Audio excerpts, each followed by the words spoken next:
Thank you, Ken.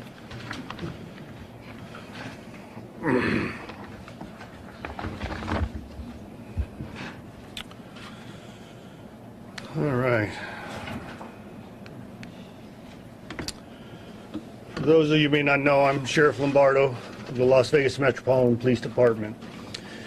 Today I'm going to give you an update where we currently are with the investigation, and then I'll give you some insight to where we're going with the investigation, and then I'll be happy to answer a small number of questions. Okay, so in the days since our last briefing, investigators from the LVMPD, along with many agents from the FBI and ATF, have continued working around the clock on the 1 October shooting. Today I'll provide you with some information, but mostly I hope to clarify or provide more updated information on some of the details that have been reported in the media. A number of you have already reported that the brother of the suspect is in town, and yes, he is. We are in contact with him, along with other family members. I will not discuss what came out of those interviews, but every piece of information we get is one more piece of the puzzle in this case. Last week we talked about the single person whose action helped pinpoint the location of the suspect, and that was the Mandalay Bay security guard Jesus Campos. As you might imagine, Mr. Campos was not only injured when he was fired upon, as he did his room check about the door alarm down the hall from the suspect's room, but he was also extremely shaken up by what happened to him. He was able to confirm for us exactly what he heard and saw in the moments before he was shot. Mary Lou Danley, the suspect's live-in girlfriend, we are still speaking with Miss Danley about the suspect's movements, gun purchases, and anything else we need to know about him and how he had planned his assault. And who he came in contact with during the planning phase. We have uncovered no evidence to show there was a second shooter. We have uncovered over 200 instances of the suspects traveling throughout Las Vegas, and he has never been seen with anyone else. We have no evidence or intelligence that the suspect was linked or had affiliation with any known terrorist groups or ideologies. In coordination with the FBI's Behavioral Analysis Unit, a comprehensive picture is being drawn as to the suspect's mental state, and currently we do not believe there is one particular event in the suspect's life for us to key on. We believe he decided to take the lives he did, and he had a very purposeful plan that he carried out. So where are we at with the property retrieval? As of yesterday, the personal effects of concert goers as well as items that belong to the victims are now being returned at the Family Assistance Center located at the Convention Center. They have located items from lots A, B, C, and D. They have placed them in those categories, and if you go to FBI.gov and click on the banner associated with the 1 October shooting, it will define which lots are being available as we speak.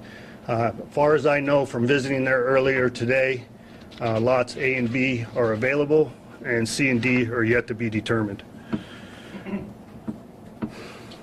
First and most important is I want to say the FBI, the Red Cross, and City and County Fire are doing an amazing job.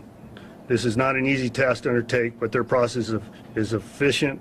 And even though we have been talking about the numbers of people who attended the concert and the number of victims injured or killed, you really don't understand the magnitude until you see the rows and tables of personal belongings that left behind as the people fled the venue. So moving forward, we anticipate being at the Route 91 site for at least another week, along with the room at the Mandalay Bay. As I've said from day one, we want to figure out the why to this, and we'd like to know the motive.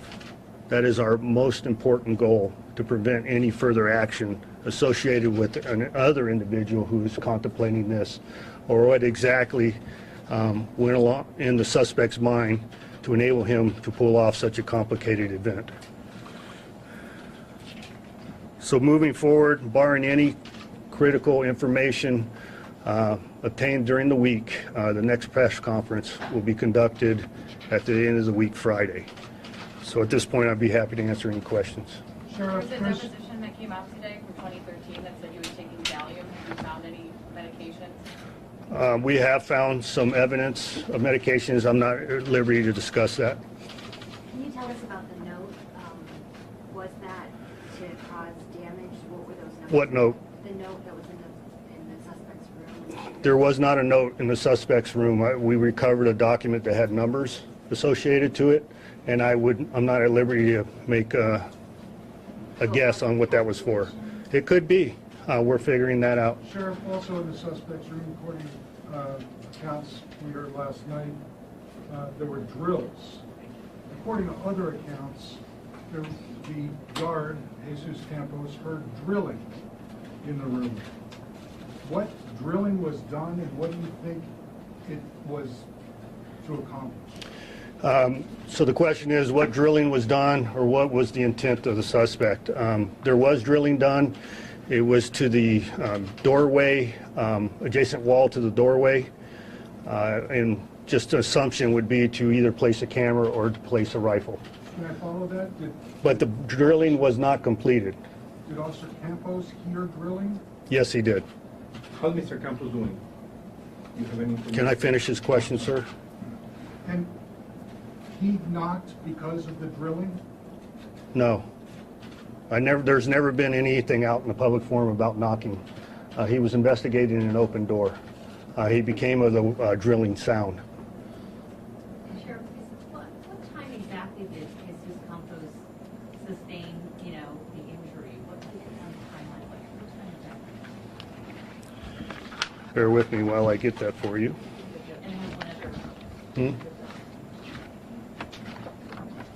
Well, it's fairly simple for me to obtain.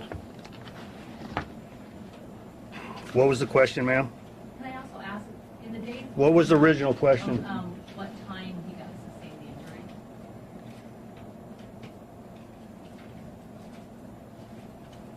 injury? 21:59. That would be 9:59. Sheriff, did you tell us that the gunman was practicing shooting before this incident? And, No, I can't confirm that. Sheriff, are you saying that, Sheriff, are you saying that the security guard was injured, Mr. Campos was injured before 10 p.m. and the shots were then fired at 10 p.m. into the crowd? Is that what you're saying? No, that's not what I'm saying. I don't know where you're getting your numbers, but you are correct. He was injured prior to the mass volley of shooting. So to follow that, he's shot at just about 10 o'clock. The shots into the crowd begin at 10:05 and go on for, we said at one point 11 minutes, but 10 minutes. 10 minutes. So can you give us what you think? Okay, I don't want to get in. I appreciate what you're saying, There are Ken. receipts that have been obtained from the valet security system. Ma'am, that's not how we conduct this service, okay? It says that he checked If I'm out presented with a the question, timeline changed, because the FBI has reported that... that's not how I conduct press conferences, Well, ma'am. has the official timeline changed? Because... Please stop asking your question.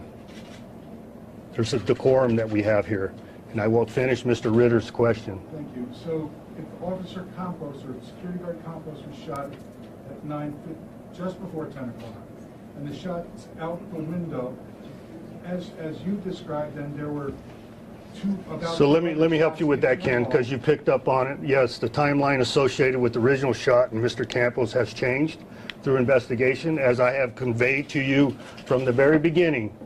And your zest for information and my zest to ensure the public safety and the calming of their minds is some things are going to change. Now, they are minute changes. Okay, there's not this all-encompassing answer associated with the information that we presented before. In other words, it's not completely inaccurate. But what we have learned is Mr. Campos was encountered by the suspect prior to his shooting to the outside world. Yes, ma'am. Sheriff, you referenced the comprehension profile that's being drawn up. Can you talk about what threads your department is looking at regarding the shooter's mental condition and how important that is to your investigation? I'm sorry, I don't understand what you mean by thread. Like what avenues are you guys going down looking at his mental? Well, as you can imagine, anything that any mental health or medical help he's had throughout his life, we're attempting to obtain any and all information associated with that. Additionally, the behavioral analysis unit from the FBI is on the ground here locally, and we're attempting to utilize their expertise in discerning those matters. What I will provide with you is behavioral analysis is in LA also, Los Angeles, while interviews with Ms. Danley are being conducted. Do you have any idea why Mr. Campos was near that room when he got shot prior to the actual? Yes, we had an alarm associated with an open door. It was not the suspect's open door, it was another. Yes. Were there any other writings discovered in the room, either numbers or otherwise? I'm not aware of any. I personally am not aware of any. Sheriff, were there any diagnoses that he had that you can share? Anything about his? You talked the medical thing as part of the investigation. Is there anything he was diagnosed with or was taking that you can comment on? Say that again, I'm sorry. Was he diagnosed with any conditions or was he taking any? No, we don't have a complete comprehensive evaluation of his mental condition. We will provide that as we become aware of it. Sir, so after Mr. Campos was shot, before the mass shooting happened, did he alert security? Did they know? I'm just wondering if there's was any delay in his reporting? Or No, he immediately upon being injured notified security of his situation. In close proximity of Mr. Campos being shot, there was also a maintenance worker that presented himself on the 32nd floor, and Mr. Campos prevented him from receiving any injuries. Sheriff, do you think the suspect's engagement with Mr. Campos maybe sped up the timeline of the shooter? I would not make that assumption. I'm not privy to that. There's actually two questions. What was Mr. Paddock doing before the shooting? Is there any evidence that he was gambling that same night, or do you have any video evidence of what he was doing before? We have a pretty comprehensive timeline prior to the shooting, but more importantly, it's up in the public forum. He was gambling the night before. I do not want to disclose his actions up to the shooting because that's part of the investigation. To end Mr. Paddock's actions, what caused him to stop shooting out the window? Do we know?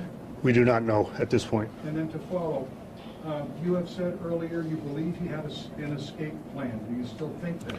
Yeah, I mean, that's been a matter of discussion out there, whether what I said is accurate or not, and what I am comfortable with saying is what I believe. Mr. Campos, not Mr. Campos, I'm sorry, the suspect, I don't want to say the suspect's name, I will call him the suspect. We know that he attempted to shoot at the fuel tanks.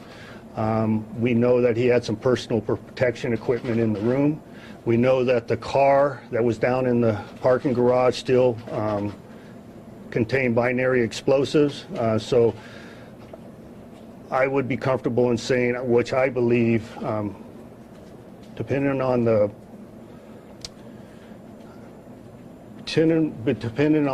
the splash he made during the shooting, would it enable the first responders to be directing their attention in other locations, which would enable Mr.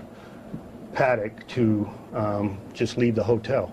And we do not know whether he had planned to cause additional harm outside of what occurred at Mandalay Bay. Was there ever a trigger mechanism found that would have led to the car? A trigger mechanism. We talked about finding electronics in the room.